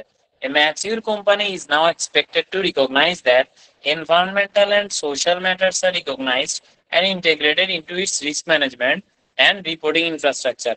অর্থাৎ এখানে বলা হচ্ছে যে এনভায়রনমেন্টাল এবং সোশ্যাল এই দুইটা ম্যাটারই কি করতেছে, রিস্ক ম্যানেজমেন্টের ক্ষেত্রে ইম্প্যাক্ট পড়তেছে এবং যেটা কিনা অ্যাজ ওয়েল অ্যাজ রিপোর্টিং ইনফ্রাস্ট্রাকচারের ক্ষেত্রে পড়তেছে। এবার আসেন অ্যাসুরেন্স। আমরা রিস্ক ম্যানেজমেন্টেরটা গেল, এবার হচ্ছে assurance. All types of sustainability and ESG information is affected by the need for credibility when disclosed to stakeholder। অর্থাৎ আমার ইএসজি রিলেটেড ইনফরমেশন এই কারণে দরকার যাতে করে স্টেক হোল্ডারদের কাছে যখন ইনফরমেশনটা শো করা হবে তাদেরও ইনফরমেশনের প্রতি ক্রেডিবিলিটি বাড়ে, বিশ্বাসযোগ্যতা বাড়ে। সো এখানে কি কি দেয়া যায়, মানে কি কি বোঝা যায় এখান থেকে? ফাইন্যান্সিয়াল মার্কেট সম্পর্কে ধারণা পাওয়া যায়, ইকুইটিও ডেপ্টও। এর পরবর্তীতে হচ্ছে যে আচ্ছা একটা বিষয় বলি, এটা বলতে গিয়ে ফাইন্যান্স, একটা কোম্পানির ফাইন্যান্স করা যায় কোন কোন ভাবে বা কয়টা ভাবে একটা কোম্পানি ফাইন্যান্স করতে পারে?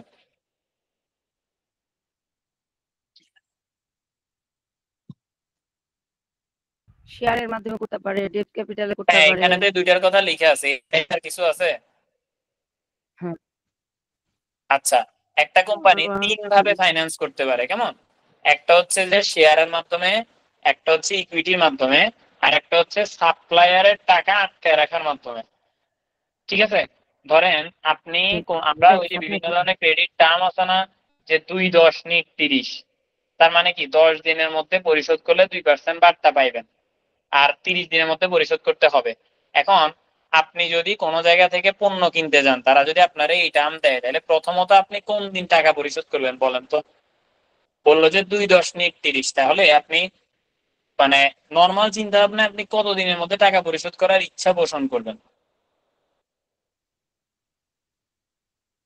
পরে করবো, ক্যাশ আমি আটকে রাখবো। আচ্ছা, না না, উত্তর হচ্ছে প্রথমত আমি চিন্তা করব যে আমি যাতে করে ডিসকাউন্ট ক্লেম করতে পারি, তাহলে আমি 10 দিনের মাথায় টাকাটা পরিশোধ করার চিন্তা করব। 10 দিনের মাথায় কস কি, আমি যদি প্রথম দিন টাকা পরিশোধ করি কত পার্সেন্ট পাবো? 2%। দ্বিতীয় দিন করলে তাও 2%, তৃতীয় দিন করলে তাও 2%। আমি যদি দশম দিন করি তাহলে কত পার্সেন্ট? 2% বাড়তে পাবো। এখন ধরেন আমি যদি 10ম দিনে টাকাটা পরিশোধ করতে না পারি, তাহলে আমি কি বার্তা পাবো? না, 2-10 ছিল তো। না, না। তাহলে আমি এরপর কততম দিনে টাকা পরিশোধ করা উচিত আমার, বলেন তো? একদম 30 তারিখ, 3 দিন পর। 30তম দিন, লাস্ট। এক্স্যাক্টলি। তার মানে আমি একদম লাস্ট ডেটে পরিশোধ করবো, কারণ আমি যদি আজকে 11তম দিনে পরিশোধ করি আমার কোনো লাভ আছে? কোনো লাভ নাই। তা আমি তো এই টাকাটা আমার বিভিন্ন কাজে ইউজ করতে পারতেছি, আমি ফাইন্যান্স করতে পারতেছি না? আপনি যদি একটা ব্যাংকে 15 দিনের জন্য ধরেন, 15 দিনের জন্যই আপনি যদি, অনেক বড় বড় কোম্পানি আছে, আপনি ব্যাংকে গেলে আপনারে 15 দিনের জন্য এফডিআর করতে দিবে না, কিন্তু একটা কোম্পানিকে ব্যাংক 15 দিনের জন্য এফডিআর করতে দেয়, সুযোগ আছে। সো কারণ একটা কোম্পানির টাকার পরিমাণ অনেক, ধরেন কিছু কোম্পানি ধরেন 50 লাখ তো কমই, ধরেন আহ, আহ, 10 কোটি, 20 কোটি, 30 কোটি টাকারও তারা এফডিআর করে রাখে 15 দিনের জন্য, 20 দিনের জন্য। ঠিক আছে, কেন? কারণ তাদের শুধু শুধু এখানে টাকাগুলো পড়ে দেয়, কি লাভ? তো ব্যাংক তাদেরকে 15 দিনের জন্য ইন্টারেস্ট দেয়। তো তাহলে আপনি শুধু শুধু কেন এই টাকা আপনার সাপ্লায়ারকে আগে দিয়ে দিবেন, তাই না? যেহেতু আপনি এখান থেকে ব্যাংক ইন্টারেস্ট পাইতেছেন, তো আপনি এটা ব্যাংকে টাকা ফেলে রাখেন না এফডিআর করে, 15 দিনের এফডিআর, 1 মাসের এফডিআর। ঠিক আছে। সো এটা আমাদের সাধারণ আম জনতার জন্য এগুলো দেয় না আর কি। হ্যাঁ, আপনি যদি অনেক বেশি বড় লোক হন, আপনার অনেক টাকা পয়সা থাকে, তাহলে আপনাকেও দিবে। 1 মিনিট।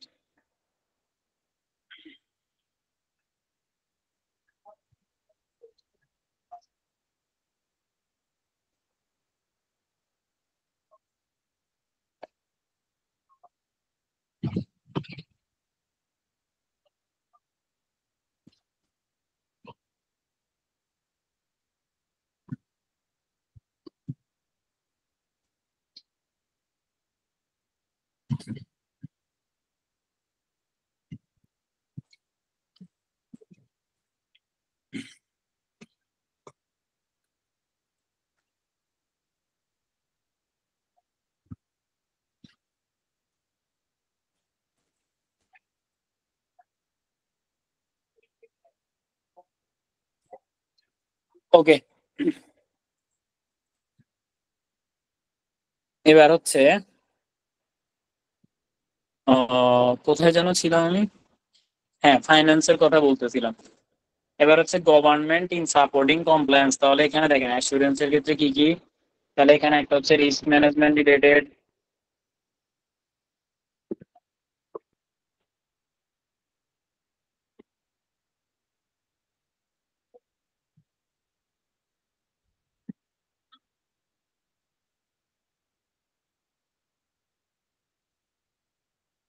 একটা হচ্ছে রিস্ক ম্যানেজমেন্ট রিলেটেড, একটা হচ্ছে অ্যাসুরেন্স রিলেটেড।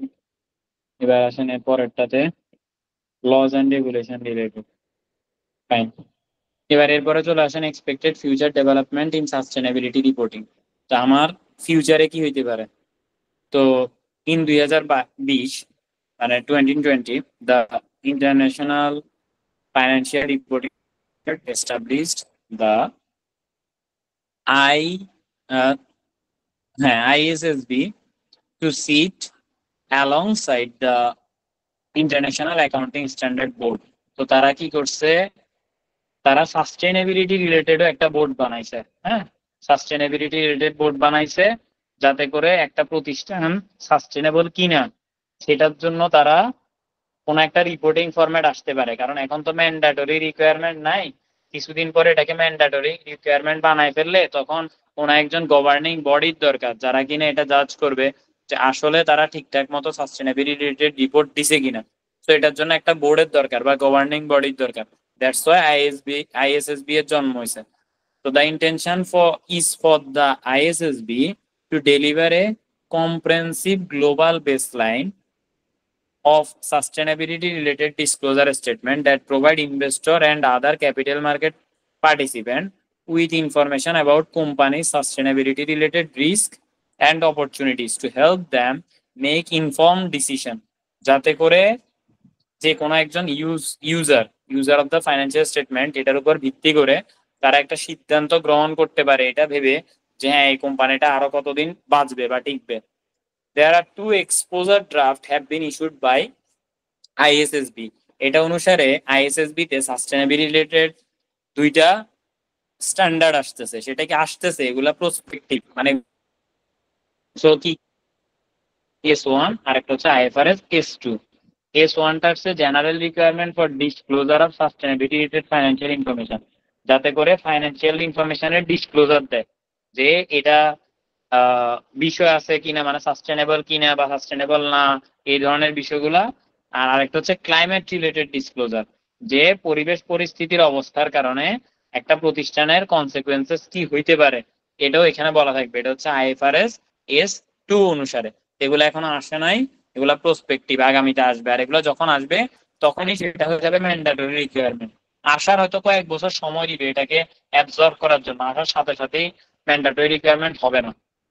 এবার আসেন অ্যাসুরেন্স প্রোভাইডার রেসপন্সিবিলিটি। এতক্ষণ ধরে আমরা অনেক কিছু পড়ছিলাম যেখানে কিনা ফোকাস করা হয়েছিল বোর্ড অফ ডিরেক্টর এবং ম্যানেজমেন্টের রেসপন্সিবিলিটি। এখন আমরা যেটা দেখবো এটা হচ্ছে একজন অ্যাসুরেন্স প্রোভাইডারের রেসপন্সিবিলিটি বা অডিটরের ধরতে পারেন। So assurance provider is responsible for the following, কি carrying out the assurance service in accordance with ethical standard, carrying out assurance service in accordance with the terms of agreement. তাহলে একটা হচ্ছে ethical standard মেনে, আর হচ্ছে এগ্রিমেন্টে যেভাবে বলা ছিল ওইটা মেনে। In the case of statutory audit, the auditor is responsible for the following. Auditor নিচের এই জিনিসগুলোর জন্য রেসপন্সিবল থাকে, কি forming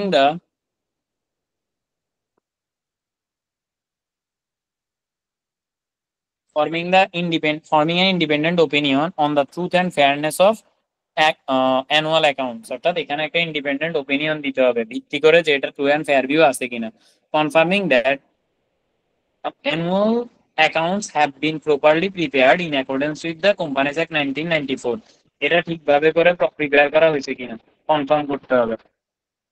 confirming that the information content within the director reports inconsistent with the annual accounts. অর্থাৎ ডিরেক্টর রিপোর্টে যা কিছু দেওয়া হয়েছে এগুলা অ্যানুয়াল অ্যাকাউন্টের সাথে মিল আছে কিনা।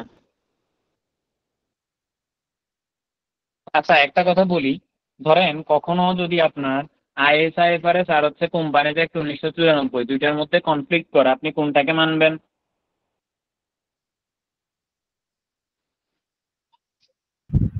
Companies act. Company act. Companies Act, তার মানে হচ্ছে আমি লোকাল লকে সবসময় প্রায়োরিটি দিব, ঠিক আছে। আর সেক্ষেত্রে আমি যে কারণে মানতেছি না IFRS কে, এটাকে কেন মানতেছি না এটা নিয়ে আমাকে একটা ডিসক্লোজার দিতে হবে। That's it. Confirming that the directors use of the going concern basis of accounting in the preparation of financial statement is appropriate। অর্থাৎ এটা নিশ্চিত করা যে ডিরেক্টর এখানে যে গোয়িং কনসার্ন বেসিসটা ইউজ করতেছে সেটা সঠিকভাবে করতেছে।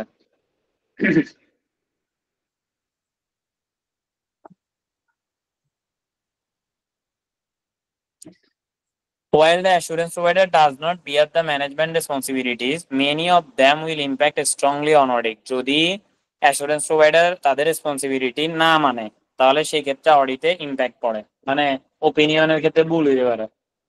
এবার এখানে অডিটর রেসপন্সিবিলিটি দেওয়া হয়েছে, একটা হচ্ছে জেনারেল রেসপন্সিবিলিটি আর একটা হচ্ছে স্ট্যাটিউটরি অডিটের ক্ষেত্রে রেসপন্সিবিলিটি, ঠিক আছে। আচ্ছা আসেন general responsibility. The responsibility of external provider of assurance service is determined by the following। তাহলে কিসের মাধ্যমে ডিটারমাইন করা হবে যে একজন অডিটর রেসপন্সিবিলিটি কি, জেনারেল রেসপন্সিবিলিটি কি, সেটা ডিটারমাইন করা হবে the requirement of any legislation or regulation under which engagement is conducted। অর্থাৎ যেটার মাধ্যমে এঙ্গেজমেন্ট হচ্ছে, এক কথায় টার্মস অফ এঙ্গেজমেন্ট মাধ্যমে জেনারেল রেসপন্সিবিলিটি বোঝা যায়।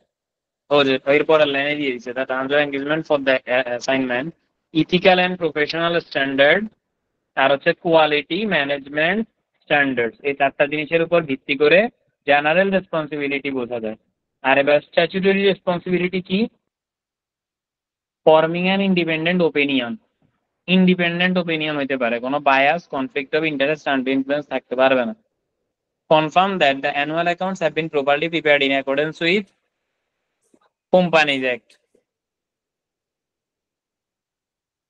State in the auditor's report whether in the opinion information given in the director's report and the strategic report is consistent with the annual account। যে এখানে যা কিছু বলা আছে সবকিছু ফাইন্যান্সিয়াল স্টেটমেন্টের সাথে মিল আছে কিনা, অর্থাৎ রিপোর্টে যা বলা হয়েছে তাই ফাইন্যান্সিয়াল স্টেটমেন্টে দেখানো হয়েছে কিনা।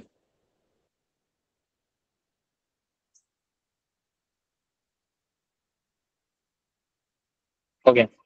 To achieve these objectives, the auditor has to ensure that the audit is planned properly, sufficient appropriate audit evidence is gathered, the evidence is properly reviewed, and valid conclusion drawn.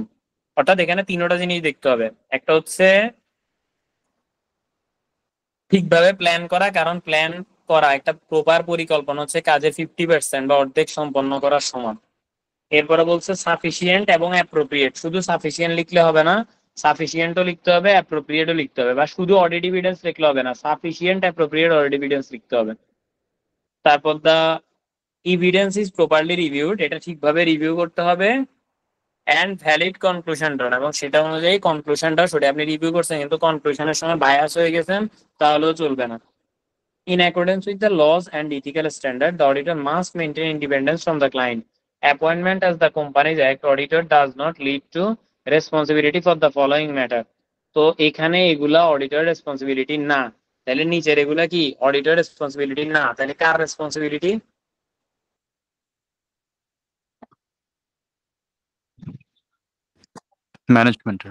ম্যানেজমেন্টের responsibility. Okay, তাহলে the design and operation of the accounting system এগুলো ম্যানেজমেন্টের, maintenance করা, preparation of the accuracy management information, preparation of the financial statement, identification of every deficiencies in accounting and in the accounts and accounting record, prevention of fraud in the company, detection of immaterial fraud in the company, তারপর হচ্ছে যে ensuring that the company has complied with the laws and regulation and that relevant to its business। আচ্ছা, এখানে এই পয়েন্টটা একটু দরকার আছে, একটু অন্য কালারে আসি আমি। দেখেন এখানে লিখছে না the detection of immaterial fraud in the company, ঠিক আছে? শুধুমাত্র যদি এই শব্দের মধ্যে ইমম্যাটেরিয়াল না থেকে ম্যাটেরিয়াল থাকতো তাহলে সেটা অডিটরেরও রেসপন্সিবিলিটি, বুঝছেন? তার মানে ম্যানেজমেন্টের রেসপন্সিবিলিটি হচ্ছে কোন ফ্রড বের করা? ম্যাটেরিয়াল না ইমম্যাটেরিয়াল? না, দোনোটাই। মানে আচ্ছা, আপনার এই ম্যানেজমেন্টের কাজ হচ্ছে টোটালি ফ্রড বের করা, ঠিক আছে? এখন ফ্রড বললে তো আবার ওই যে ম্যাটেরিয়াল ইমম্যাটেরিয়ালের বিষয় থাকে, তো ইমম্যাটেরিয়াল ফ্রড বের করা অডিটরের দায়িত্ব না, কিন্তু ম্যাটেরিয়াল ফ্রড বের করা এবং রিপোর্ট করা সেটা অডিটরের দায়িত্ব। সো এই ক্ষেত্রে আপনি যদি বলেন যে শুধু ফ্রড বের করা তাইলেও সমস্যা, তাইলে অনেকে হয়তো ওই যে ম্যাটেরিয়াল এগুলো নিয়ে পেঁচায় যাব, কারণ এখানে তো বলছে না এগুলো অডিটরের দায়িত্ব না, এই কথা বলছে। যদি বলতো যে নিচের কোনটা ম্যানেজমেন্টের দায়িত্ব, যদি এটা বলতো, বা যদি বলতো যে the following are the responsibility of management, তাহলে সেক্ষেত্রে এখানে ম্যাটেরিয়াল ইমম্যাটেরিয়াল বলতো না, বলতো যে the detection of fraud in the company, বুঝছেন? উপরে হেডিং এ বলছে যে auditor does not lead to, মানে এগুলো অডিটরের দায়িত্ব না, তাই বলছে ডিটেকশন অফ ইমম্যাটেরিয়াল ফ্রড। বোঝা গেছে? তার মানে ডিটেকশন অফ ম্যাটেরিয়াল ফ্রড অডিটরের দায়িত্ব, ঠিক আছে? এখন আপনি যদি বলেন যে ডিটেকশন অফ ফ্রড, তাহলে তো ম্যাটেরিয়াল ইমম্যাটেরিয়াল দোনোটা বুঝে, এটা কি অডিটরের দায়িত্ব? না। এখন যদি উপরে হেডিং এর মধ্যে এটা থাকতো যে following are the responsibility of management, তাহলে এখানে কি লেখা থাকতো? ম্যানেজমেন্ট তো দুইটাই আরে বাবা, মানে ধরেন যে ফ্রডটাই তো শুধু হ্যাঁ, মানে এখানে ম্যাটেরিয়ালটা। লেখা থাকতো যে ফ্রড, তাহলে দিয়ে ডিটেকশন অফ ফ্রড লেখা থাকতো, এটাতে কোনো সমস্যা নাই, বুঝছেন? কিন্তু ওই ডাজ নট লিড টু অডিটরের রেসপন্সিবিলিটি বলছে না, তো অর্ধেক তো অডিটরে যায় আর অর্ধেক অডিটরে যায় না, তাই এখানে ম্যাটেরিয়াল ফ্রড বলছে, বুঝছেন? বাট এখানে উপরের দিকে যদি হেডিং এ অডিটরের জায়গায় ম্যানেজমেন্ট, মানে অডিটর ডাজ নট না দিয়ে যদি management has the responsibility of the following matters, তাহলে এখানে ম্যাটেরিয়াল ইমম্যাটেরিয়াল উল্লেখ করা দরকার ছিল না, ডিরেক্ট আসতো the detection of fraud in the company, বুঝছেন? তার মানে আমি যদি বলি ম্যানেজমেন্টের দায়িত্ব হচ্ছে ফ্রড বের করা, সেটা ম্যাটেরিয়াল হোক আর ইমম্যাটেরিয়াল হোক, আর অডিটরের দায়িত্ব হচ্ছে ম্যাটেরিয়ালটা কি শুধু ম্যাটেরিয়াল ফ্রড বের করা, ঠিক আছে? ওকে, এবার হচ্ছে all this remain the responsibility of management of the company and they have the responsibility to manage and cannot delegate the pass the responsibility on the external auditor, মানে উপরে এগুলা কোনোভাবে এক্সটার্নাল অডিটরের কাছে দিতে পারবেন না। These responsibilities lies এবার এই রেসপন্সিবিলিটি গুলোর মধ্যে কি, দাঁড়ান আমি কালার চেঞ্জ করি। These responsibilities lie business risk, fraud or error, non-compliance with laws and regulation, accounting policies. Companies Act 1994 also grant auditors them to তাদেরকে সার্টেন রাইট দিছে যাতে করে তারা তাদের রেসপন্সিবিলিটি ফুলফিল করতে পারে। দ্য রাইট অফ অ্যাক্সেস, তাহলে এগুলো অডিটরে দিছে। কি কি দিছে? Right of access at all time to the companies books and accounts, অর্থাৎ কোম্পানির যত হিসাব কিতাব আছে যে কোনো সময় অডিটরে গিয়ে চেক করতে পারবে। The right to obtain any information necessary for the audit from any official and employees of the company, যে কোনো অফিসার থেকে তারা তাদের তথ্য যা লাগবে সেটা কালেক্ট করার অধিকার রাখে। The right to attend any any general meeting of the company, কোম্পানির যে কোনো জেনারেল মিটিং এ তারা চাইলে অ্যাটেন্ড করতে পারবে, এটা তাদের অধিকার। এবার নন অ্যাসুরেন্স সার্ভিস, নন অ্যাসুরেন্স সার্ভিস কাকে বলে? এতক্ষণ ধরে আমরা যেগুলোর কথা বলছি এগুলো ছিল অডিট বলতেছি, অডিট হচ্ছে অ্যাসুরেন্স সার্ভিস। এখন মাঝে মাঝে কোম্পানিতে ধরেন কখনো কখনো কনসালটেন্সি লাগলে মানে চার্টার্ড অ্যাকাউন্টেন্টকে মানে কনসালটেন্সি দেয় না, তো এই ক্ষেত্রে ওই কনসালটেন্সি সার্ভিস প্রোভাইড করাটা হচ্ছে নন অ্যাসুরেন্স সার্ভিস। তো such engagement do not result in farm taking responsibility for any aspect of the companies operation. Non assurance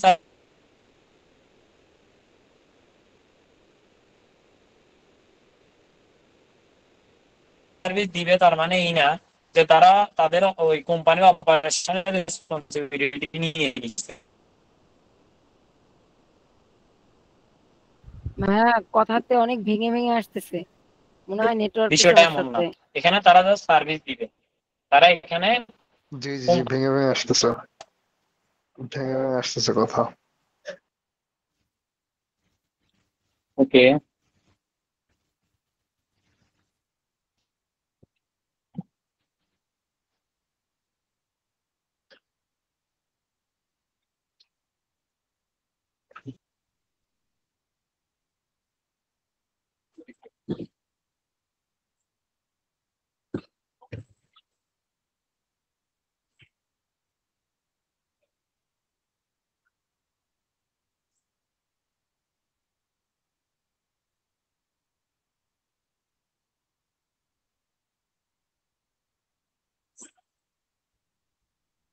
আচ্ছা এখন দেখেন তো ঠিক আছে কিনা,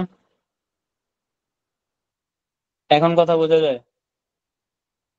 জি দাদা, বোঝা যাচ্ছে, জি, এখন বোঝা যাচ্ছে এখন।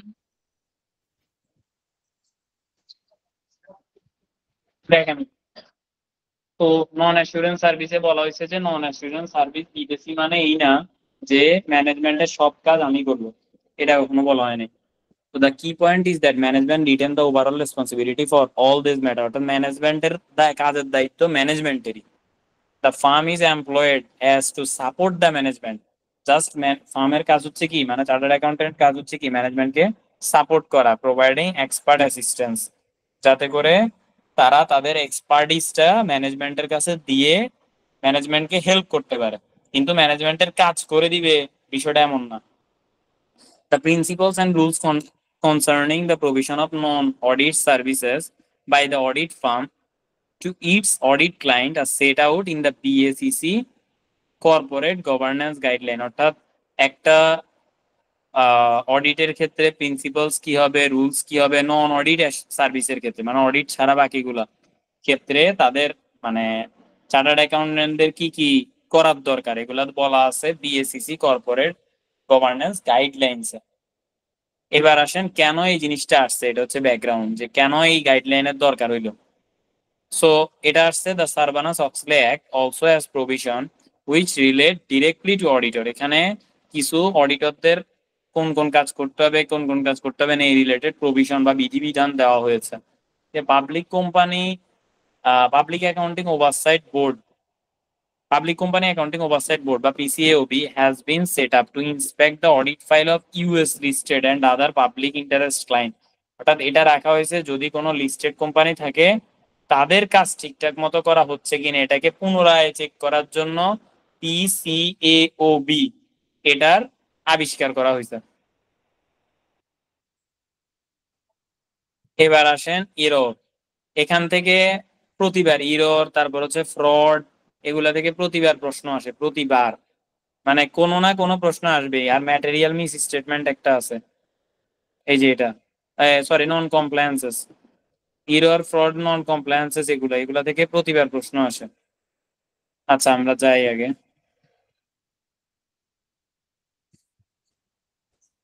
আসেন ইরর।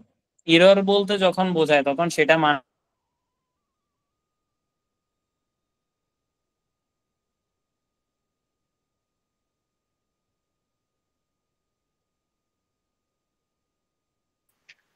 শোনা যাচ্ছে না। দাদা শোনা যাচ্ছে না?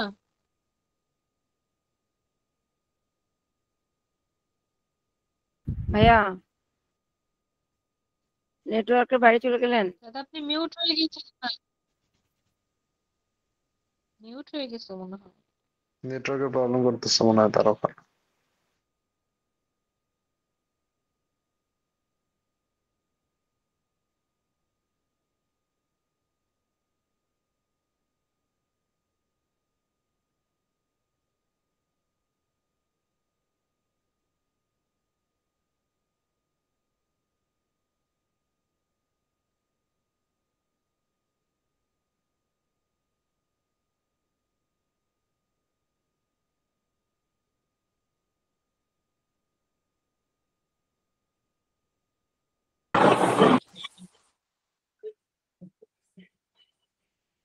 আচ্ছা আমার কথা কি শোনা যাচ্ছে? কিছুক্ষণ কিছুই শোনা যায়নি ভাইয়া। আচ্ছা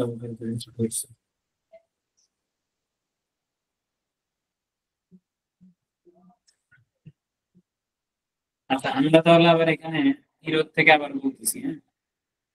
শোনা যায়? এখন শোনা যায়? এখন শোনা জি, যাবে। শোনা আপনার যাচ্ছে। ওকে। নেটওয়ার্কে অনেক ডিস্টার্ব হচ্ছে।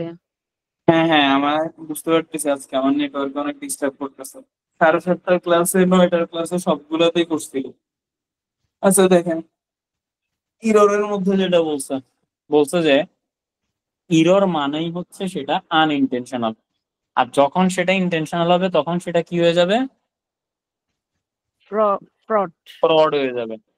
সো এটা হচ্ছে মেইন বিষয়। এবার যদি সেটা ইরর হয় তাহলে আপনি অ্যাজ অ্যান অডিটর কি স্টেপ নিবেন, আর যদি সেটা ফ্রড হয় তাহলে আপনি অ্যাজ অ্যান অডিটর কি স্টেপ নিবেন, এটা আপনার পরীক্ষা আসবে।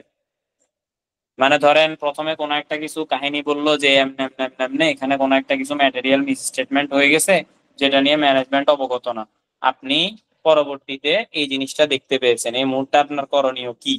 আপনার করণীয় হিসেবে আপনি ম্যানেজমেন্টে জানাইবেন, ম্যানেজমেন্ট ঠিক করে ফেলবো, এটা হচ্ছে করণীয়। শেষ, প্রথম কথা। এটা হচ্ছে ইররের বেলায়, ঠিক আছে?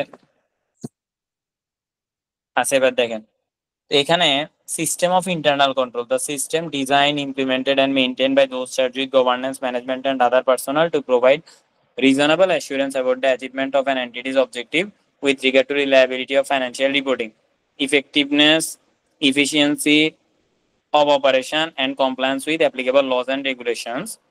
For the purpose of the ISA, the system of internal control consists of 5 interrelated components. তাহলে সিস্টেম অফ ইন্টারনাল কন্ট্রোলটা 5টা কম্পোনেন্টের মাধ্যমে আছে। কি কি? কন্ট্রোল এনভায়রনমেন্ট, তারপরে the entities risk assessment process, entities process to monitor the system of internal control, information system and communication and control activities. তো আপনার যদি ইররটাকে আপনি যতটা পারেন মিনিমাইজ করতে চান তাহলে আপনার ইন্টারনাল কন্ট্রোল ঠিক করতে হবে। আর ইন্টারনাল কন্ট্রোল ঠিক করতে হলে আপনাকে এই 5টা এরিয়াতে ফোকাস করতে হবে। শেষ। তার মানে আপনি অ্যাজ অ্যান অডিটর প্রথমত যদি ইরর পান তাহলে সেক্ষেত্রে এটা ম্যানেজমেন্টকে জানাবেন এবং বলবেন যে এই 5টা জায়গাতে তারা যেন ফোকাস করে। 5টা কি কি? কন্ট্রোল এনভায়রনমেন্টে, এন্টিটিস রিস্ক অ্যাসেসমেন্ট প্রসেসে, মানে এনটিটিও তো, আপনি তো অডিটর হিসেবে রিস্ক অ্যাসেসমেন্ট করেন, এনটিটি কি করে না? অডিটের যেমন রিস্ক অ্যাসেসমেন্ট আছে, আমি আমার বিজনেস পরিচালনা করতে গেলে আমার বিজনেসের যে ঝুঁকি সেটারও রিস্ক অ্যাসেসমেন্ট আছে যেটা ক্লায়েন্ট করে। সো ওইখানে ক্লায়েন্ট ফোকাস করবে। Entities process to monitoring system of internal control, এবার এনটিটিও তার ইন্টারনাল কন্ট্রোল ঠিক আছে কিনা ওই জায়গাতে ফোকাস করবে। Then the information system and communication, যাতে করে সবাইকে সবকিছু জানাইতে পারে, আর ওভারঅল কন্ট্রোল অ্যাক্টিভিটিস। তাহলে এই জিনিসগুলোতে ফোকাস করবে কে? ম্যানেজমেন্টই করবে, কিন্তু তাদেরকে আপনি বলবেন যে এই জিনিসগুলোতে ফোকাস করার জন্য, কারণ যদি ইন্টারনাল কন্ট্রোল ঠিক থাকে তাহলে ইররের পরিমাণ কমে আসবে। এবার আসেন অডিটরস অ্যাসেসমেন্ট অফ ইন্টারনাল কন্ট্রোল। এবার অডিটর ইন্টারনাল কন্ট্রোল অ্যাসেসমেন্ট করতে হইলে সে কি করবে? তাহলে সে করবে আইসা 315 অনুসারে, যে একটা প্রতিষ্ঠানের ইন্টারনাল কন্ট্রোল সাফিসিয়েন্ট কিনা। ইন্টারনাল কন্ট্রোলের সময় দুইটা জিনিস ফোকাস করতে হয়। এক, তাদের প্রপার কন্ট্রোল আছে কিনা। দুই, ওই কন্ট্রোলটা কাজ করে কিনা। ফর এক্সাম্পল, আমি একটা জায়গায় গেছি, বলছি যে এখানে ক্যাশের জন্য আপনারা কি রাখছেন, তো তারা বলছে যে কাস্টাডি, মানে প্রপার কাস্টাডি অফ ক্যাশ এটা রাখলো। এটার জন্য কি করলো, তারা একজন ব্যক্তি রাখছে, তার হাতে গুলি দিয়া ওই ক্যাশ বা ওইটার সামনে বসায় রাখছে। এখন যে ব্যক্তির হাতে তার পকেটে চাবি ঝুলানো, যে ব্যক্তির হাতে এটা গুলি দিয়ে রাখছে, সে সারাদিন ঘুম যায়। তো এখন আমার অডিটর হিসেবে আমার দায়িত্ব হচ্ছে দুইটা জিনিস। এক হচ্ছে ক্লায়েন্টে কি প্রপার কন্ট্রোল সিস্টেম আছে কিনা, প্রথম ভেরিফিকেশন করব এটা। দ্বিতীয় ভেরিফিকেশন করবো যে ওই কন্ট্রোল সিস্টেম কি প্রপারলি কাজ করে কিনা, যেটা হচ্ছে দ্বিতীয় ভেরিফিকেশন। ঠিক আছে, এবার আসেন ISA 500 require the auditor to obtain an understanding of the control relevant to the audit and evaluate the design of those control, determine whether they have implemented। আচ্ছা, 3 নাম্বারটাতে বলা হয়েছে এই, মানে সবকিছু বলা হয়েছে এটা করবে সেটা করবে ওইটা করবে। এখন আসলে তারা করছে নাকি মুখে মুখে, মানে বললো যে আমরা এখানে এটা রাখবো, তো তারা এটা রাখবে, রাখার পরে ওটা কি সাফিসিয়েন্টলি ওয়ার্ক করে কিনা এটা দেখবে, এরপরে তারা ওটাকে ইমপ্লিমেন্টেশন করছে কিনা এটা দেখবে, শেষ। এবার আসেন ISA 330 require the auditor to test control if, মানে আইসা 330-এ বলা হয়েছে যে কন্ট্রোলটাকে টেস্ট করে দেখানোর জন্য। কখন? যদি উম, ভাইয়া এই উপরের এই দাগাদাগি গুলো কে করছে? মানে যে test of control audit work আপনি আপনি লিখেছেন? হ্যাঁ হ্যাঁ সাবস্টেন্স হ্যাঁ, তো এগুলো তো আমিই লিখছি, এটা তো আমাদের আচ্ছা, বইতে তো নাই, তাই না? হ্যাঁ এগুলো হ্যাঁ সব ঠিক আলগা আছে, আমি লেখা। আমি একটু লিখি। হ্যাঁ আপনারা চাইলে লিখে নিলে লিখে নিতে পারেন। মানে এখানে বলা হয়েছে অডিটের কাজকে প্রধানত দুই ভাগে ভাগ করা হয়েছে। একটা হচ্ছে টেস্ট অফ কন্ট্রোল, একটা হচ্ছে সাবস্টেন্টিভ প্রসিজার। সাবস্টেন্টিভ প্রসিজারকে আবার দুই ভাগে ভাগ করা হয়েছে, একটা হচ্ছে টেস্ট অফ ডিটেল আর একটা হচ্ছে অ্যানালাইটিক্যাল প্রসিজার। তা আমি যদি বলি অডিটের কাজ মানে কয় প্রকার, উত্তর হচ্ছে 3 প্রকার: test of control, test of detail, analytical procedure. ঠিক আছে, কিন্তু আবার টেস্ট অফ ডিটেল আর অ্যানালাইটিক্যাল প্রসিজার রে দুইটারে একসাথে করে বলা হয়েছে সাবস্টেন্টিভ প্রসিজার। আর টেস্ট অফ কন্ট্রোল মানে হচ্ছে কন্ট্রোলের টেস্ট করা। লাইক এতক্ষণ ধরে আমরা যেগুলো পড়তেছিলাম এগুলো হচ্ছে কন্ট্রোলের টেস্ট করা বা টেস্ট অফ কন্ট্রোল, এটা অডিট ওয়ার্ক। ঠিক আছে, আর এবার কন্ট্রোল টেস্ট করার পরে আমার কি তাদের ডিটেলসে চেক করতে হবে না, যে তাদের ভাউচার থেকে তাদের কন্ট্রোল ঠিক আছে, তারা এসি এফসি এ সব জায়গা মতো বসাইছে, সবাইরে পর্যাপ্ত পরিমাণ ট্রেন আপ করা হয়েছে, সবই ঠিক আছে, কিন্তু তারা এগুলা কেউ ঠিক মতো কাজ করতেছে নাকি করতেছে না এটা দেখতে হবে না। তো এই জায়গা হচ্ছে আমি টেস্ট অফ ডিটেল দেখবো, আমি ভাউচার চেক করবো যে অ্যাকচুয়ালি কাজগুলো ঠিকঠাক মতো হয় কিনা, যাদের যেখানে রেসপেক্টিভ অথরিটি যারা আছে তারা এখানে ঠিকঠাক মতো সাইন করতেছে কিনা। তারপরে সেগ্রিগেশন অফ ডিউটি অনুসারে যাদের যে দায়িত্ব তারা ওইটা করে কিনা, ওইগুলো আমি টেস্ট অফ ডিটেইলে দেখবো। আর অ্যানালিটিক্যাল প্রসিজারে দেখবো আমার বর্তমানের সাথে আমার পূর্বের কম্পারিজন, আমার বর্তমানের সাথে আমার কম্পিটিটর যারা আছে তাদের কম্পারিজন, আর আরেকটা হচ্ছে আমার বাজেটের সাথে আমার অ্যাকচুয়ালের কম্পারিজন। এই তিনটা জিনিস দেখাকে বলা হচ্ছে অ্যানালিটিক্যাল প্রসিজার। ওকে, তো আইসা 330-এ বলা হয়েছে যে auditor to test control if the auditor plan to test the operating effectiveness of those control or substantive procedure alone cannot provide sufficient appropriate audit evidence। তার মানে এখানে বলা হয়েছে যদি আমি টেস্ট অফ কন্ট্রোল না করি, শুধুমাত্র সাবস্ট্যান্টিভ প্রসিজার করি, মানে টেস্ট অফ ডিটেল আর অ্যানালিটিক্যাল প্রসিজার, তাহলে আমি সবকিছু পাবো না। আমাকে যদি অডিট পুরোপুরি মানে ঠিকঠাক মতো করতে হয় তাহলে আমাকে তিনোটা কাজই করতে হবে, মানে test of control, test of detail, substantive procedure, তিনোটাই করতে হবে, কথা বলা হয়েছে। এবার হচ্ছে reporting on deficiencies in internal control. যদি ইন্টারনাল কন্ট্রোলে কোনো ঘাটতি থাকে তাহলে এটা আপনি রিপোর্টিং করবেন আইসা 265 অনুসারে।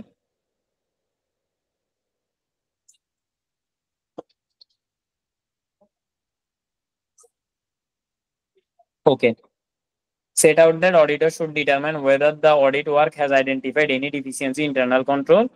Where in the auditor's judgment those deficiencies are significant, they should be communicated in writing on a timely basis. যদি এটা the where the auditor's judgment those deficiencies are significant, they should be communicated in writing on a timely basis. অর্থাৎ এটা তাদেরকে লিখিত আকারে জানিয়ে দিতে হবে। A significant deficiency in internal control is one that the auditor's professional judgment is important enough to be brought to the attention of those charged with governance. আমি যদি বলি এখানে এতটুকু দাগাইলে হবে is one that is important enough to be brought to the attention of those charged with governance. মানে যদি আপনি significant deficiency পান তাহলে সেটা অবশ্যই those charged with governance কে জানাইতে হবে। আর those charged with governance কারা? একটা প্রতিষ্ঠানের সর্বোচ্চ স্তরের ব্যক্তিবর্গদেরকে those charged with governance বলা হয়। তারা ওই প্রতিষ্ঠানের নীতি নির্ধারণ করে, আর তাদের পরবর্তী স্টেজে যারা থাকে তাদেরকে ম্যানেজমেন্ট বলা হয়। এখন কিছু কিছু প্রতিষ্ঠান আছে সেখানে ম্যানেজমেন্ট এবং those charged with governance একই, কিছু না, অধিকাংশ প্রতিষ্ঠানে। কারণ আমি যদি বলি আমাদের প্রতিষ্ঠানে ম্যানেজমেন্ট আর those charged with governance একই, যে নীতি নির্ধারণ করে সেই পালন করে, ঠিক আছে।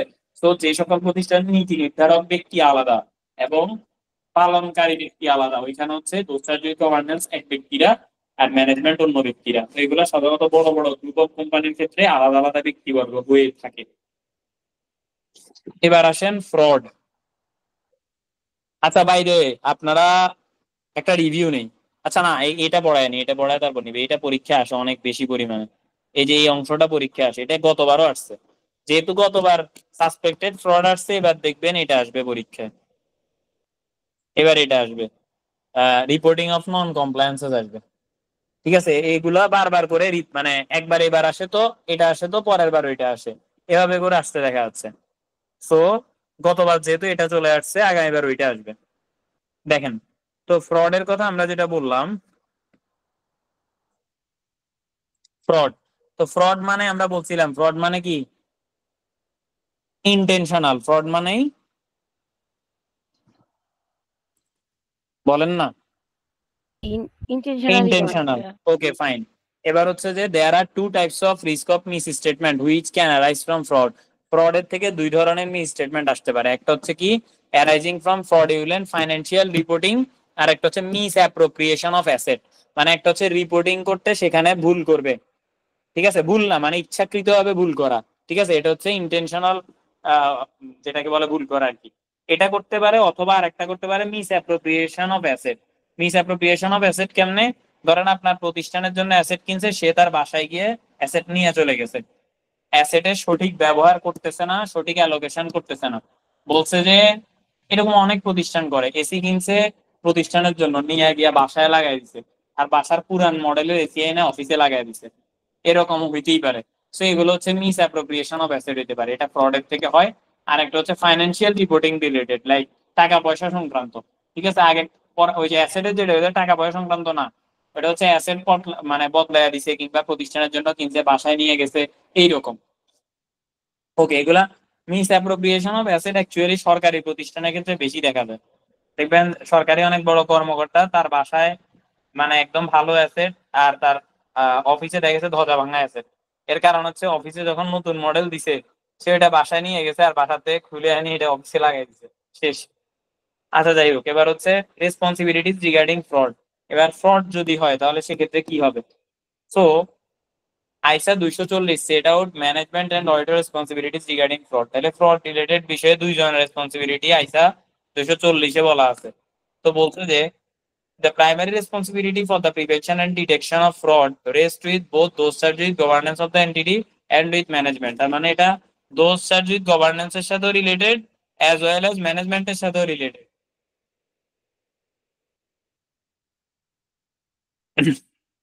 Demonstrating that management follow a culture of honesty and ethical behavior.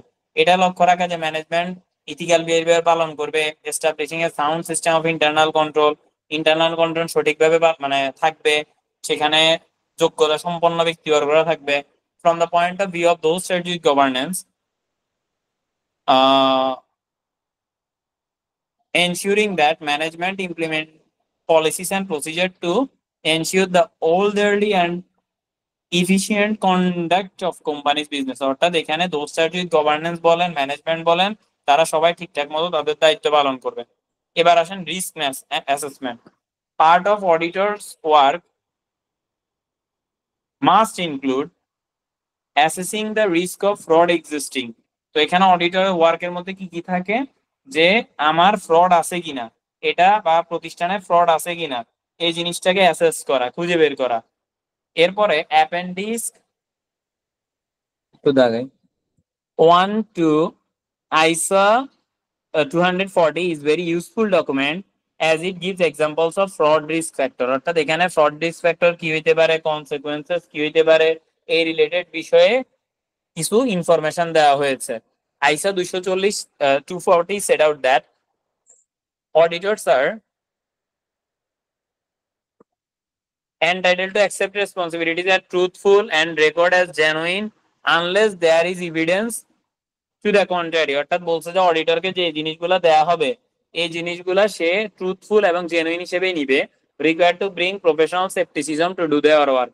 এবং তারা এখানে যা নিবে তাও তাদের মধ্যে একটা কোশ্চেনিং মাইন্ড থাকবে, পুরোপুরি বিলিভ করতে পারবে না, মানে তারা এই জিনিসটা ভেরিফাই করে নিবে। এবার আসেন where fraud is suspected, management representation which may not be trustworthy if fraud is indicated. যদি কোনো কারণে ফ্রড আগে থেকেই দেখা পড়ে তখন ম্যানেজমেন্ট রিপ্রেজেন্টেশন লেটার, যেটা কিনা ম্যানেজমেন্ট অডিটরকে দেয় যে আমি আপনাকে যা দিচ্ছি সবকিছু সত্য, কোনো উল্টাপাল্টা কিছু আপনাকে দিচ্ছি না, ঠিক আছে, এই সকল জিনিসগুলা যদি বলা থাকে ওই জায়গায়, তখন সেক্ষেত্রে এটার কোনো দাম থাকবে না যদি কোনো কারণে ফ্রড ইন্ডিকেট করে বা ফ্রড বোঝা যায়। এরপরে রিটেন রিপ্রেজেন্টেশন লেটারের কথা বলা হয়েছে। Auditor required to obtain particular written representation from management that management acknowledges its responsibility to design and implement the internal control to prevented and detected fraud, and that management has disclosed any known or suspected fraud by management employees with a significant role in internal control। অর্থাৎ এখানে বলা আছে যে আমাদের যা কিছু আছে আমরা আপনাদেরকে জানাইছি, মানে এটা ম্যানেজমেন্ট বলবে, আমাদের যা কিছু বলার আমরা আপনাদেরকে জানাইছি, আমাদের ভিতরে যদি কোনো প্রবলেম থাকে সেটা এখানে বলা আছে, এর বাইরে আর কোনো প্রবলেম নাই, আমি স্বেচ্ছায় সজ্ঞানে সবকিছু আপনাকে দিয়ে দিলাম। এই জিনিসটা রিটেন রিপ্রেজেন্টেশন লেটারের মধ্যে থাকবে। এখন তাও তো খাপলা হইতে পারে, ঠিক আছে, ম্যানেজমেন্ট এগুলা লিখেও ম্যানেজমেন্ট ওই যে আপনি যখন আদালতে সাক্ষী দিতে যান তখন কোরআন শরীফ ছুঁয়ে বলে না, যা বলিব সত্য বলিব, সত্য বইয়া মিথ্যা বলিব না, তাও তো মিথ্যা বলে, তাই না? সো এটা হচ্ছে ওই রিটেন রিপ্রেজেন্টেশন লেটারটা হচ্ছে অনেকটা আদালতে কোরআন শরীফ ছুঁয়ে কথা বলার মতো, ঠিক আছে। এই জায়গার পরেও আমাদেরকে তাহলে কি মেনটেন করতে হবে, আমি রিটেন রিপ্রেজেন্টেশন লেটার পাইছি, তাও আমাকে কোন জিনিসটা সবসময় অডিটরকে মেনটেন করতে হবে? কোশ্চেনিং মাইন্ড থাকতে হবে। এই তো, মানে যেটাকে আমরা প্রফেশনাল ভাষায় কি বলবো, প্রফেশনাল সেপ্টিসিজম। ক্লিয়ার? এটা আমাকে মেনটেন করতে হবে, কারণ আমি জানি যে সে যাহা বলিব সত্য বলিব বলার পরও মিথ্যা বলে। সো আমাকে এই জিনিসটা সবসময় মাথায় রাখতে হবে। এবার তাও আমি যদি ফ্রড কিংবা সাসপেক্টেড ফ্রড পাই, অর্থাৎ একটা হচ্ছে ফ্রড আমি শিওর, আর একটা হচ্ছে ফ্রড আমার মনে হচ্ছে, তাহলে মনে হচ্ছে এটা হচ্ছে সাসপেক্টেড ফ্রড, আর যদি ফ্রড বলে তার মানে তো আমি শিওর। তো যেটাই পাই না কেন, তাহলে এই ক্ষেত্রে অডিটরের দায়িত্ব কি? The auditor should discuss suspected or actual fraud with management and those charged with governance and make the appropriate report। Report কারে করব? প্রথমে ম্যানেজমেন্টে বলবো যে if they actually discover fraud এবং ইফ দে সাসপেক্ট ফ্রড। আমি যদি ফ্রড ডিসকভার করি এবং সাসপেক্ট করি, দুইটাই করি না কেন, ম্যানেজমেন্টে জানাবো, প্রথম কথা। Secondly, those charge with governance কে জানাবো যদি না all those charged with governance are involved in the managing the entity। অর্থাৎ আমরা বলছি না বড় বড় প্রতিষ্ঠানের ক্ষেত্রে ম্যানেজমেন্ট আর দোজ চার্জ উইথ গভর্নেন্স আলাদা।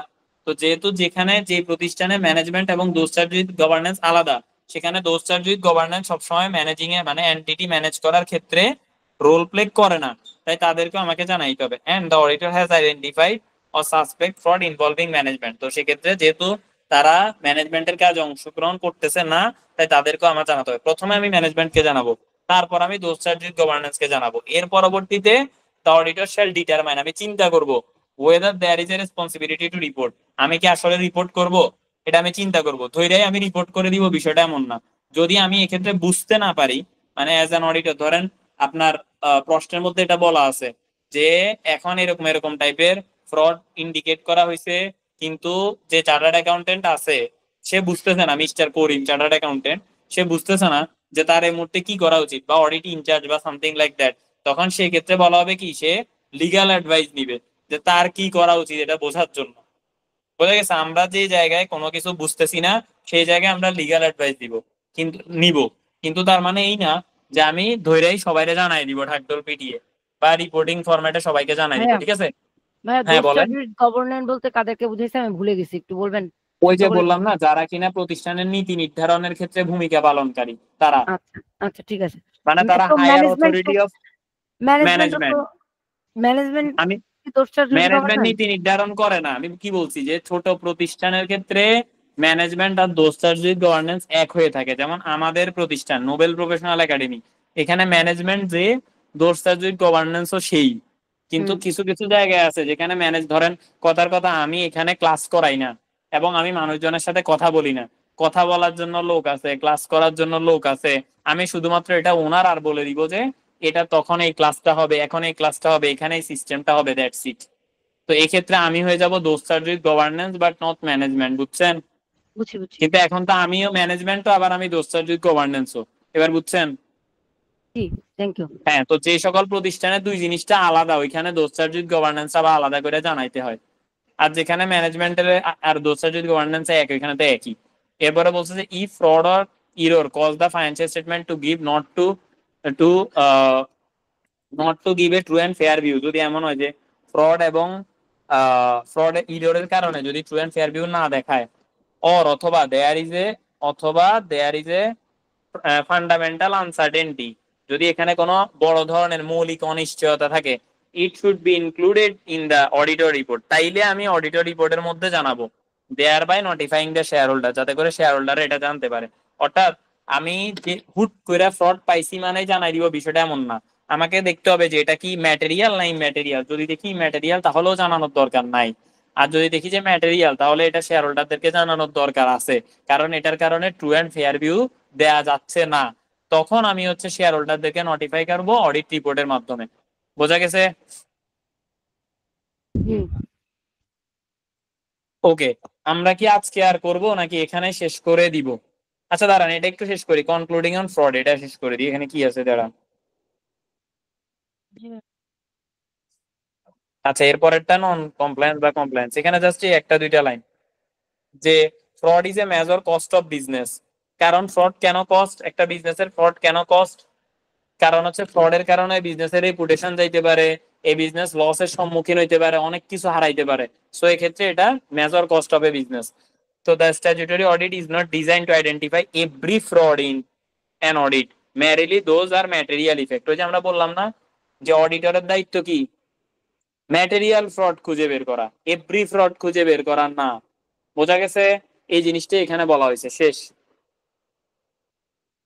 আচ্ছা এখন কি করবো বলেন?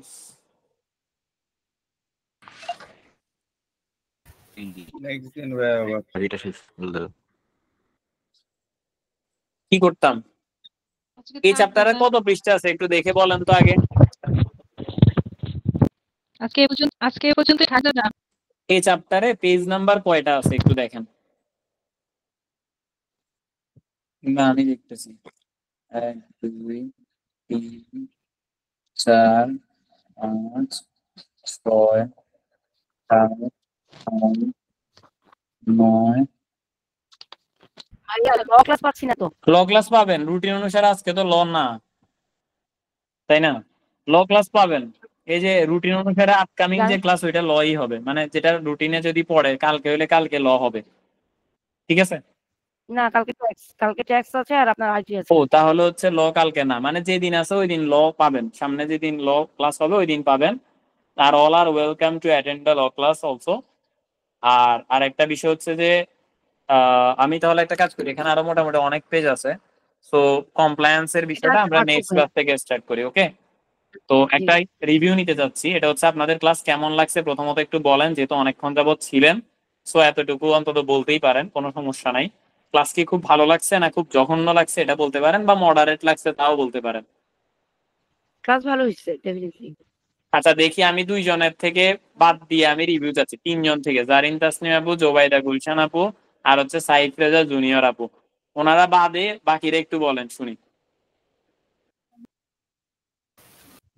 হ্যাঁ, ভালো লাগছে ভাইয়া। আচ্ছা, ওকে। ভালো ক্লাস ছিল। ক্লাস ক্লাস ক্লাস ভালো ছিল, ক্লাস ভালো ছিল। থিওরিটিক্যাল সাবজেক্ট তো এখানে কি হয়, একটু কন্টিনিউয়াসলি থিওরির সাথে সাথে যদি একটু এক্সাম্পল রিলেট করে যদি আরেকটু আগানো যায়, তাহলে আরেকটু পার্টিসিপেটিভ হয়। যেমন মানে বিভিন্ন টপিক গুলোতে যদি একটা একটা করে এক্সাম্পল অ্যাড করা যায়, তাহলে মনে হয় আরো বেটার হয়। বাট ওভারঅল আচ্ছা, ক্লাস সো গুড। ওকে। তো সেক্ষেত্রে আমরা চেষ্টা করবো, আমি কিন্তু চেষ্টা করি যে যেখানে যেখানে আপনাদের এক্সাম্পল ইউজ করার দরকার, লাইক এখানে এভাবে করে প্রশ্ন আসলে আপনি এভাবে করে দিবেন, এখানে এভাবে করে আসতে পারে তাহলে ওভাবে করে দিবেন, এভাবে করে আমি চেষ্টা করি। আবার যেমন ধরেন আমাদের এখানে আজকে কয়েকটা বিষয় ছিল, লাইক ব্রেকআপ বেসিস, এখানে কি ব্রেকআপ বেসিস নিয়ে কিছু লেখা ছিল? না। তারপর হচ্ছে ইস্টিমেট নিয়ে, পলিসি নিয়ে, এগুলা নিয়ে কি কিছু লেখা ছিল? না। তো এটা আমি দিয়েছি শুধুমাত্র এই কারণে ছিল যাতে না, করে হ্যাঁ। আপনারা রিলেট করতে পারেন। জি বলুন। হ্যাঁ, এগুলো না, ঠিক। ছিল না, ছিল না। মানে অফকোর্স এটা ডিফারেন্ট ভাবে আপনি এটা এনে আমাদের হয়তো নলেজটা একটু শেয়ার করছেন, বা আমাদের কনসেপ্টটা আরো ক্লিয়ার হলো। ওকে, তো নাইস টু নো ইট ভাইয়া। আচ্ছা, বাই দ্য ওয়ে, আপনারা মোস্ট প্রবাবলি আজকে মনে হয় আপনি প্রথম জয়েন করছেন এখানে, না? মাহমুদুর রহমান ইভান ভাইয়া। জি জি জি, first. Okay, okay. Is there anyone who, মানে লাইক আপনাদের মধ্যে কেউ কি এমন আছেন যারা আজকে প্রথম জয়েন করছেন এখানে? ওকে, আপনি আছেন শুধু, না? আচ্ছা, আচ্ছা, প্রথমত আমি হচ্ছে রেকর্ডটা অফ করতেছি। আর সেকেন্ডলি হচ্ছে একটু জানতে চাচ্ছি আপনাদের মধ্যে কারা কারা এনরোল করেননি কিন্তু করতে চাচ্ছেন, এটা একটু জানতে চাচ্ছি। হ্যান্ড রেজ করতে পারেন।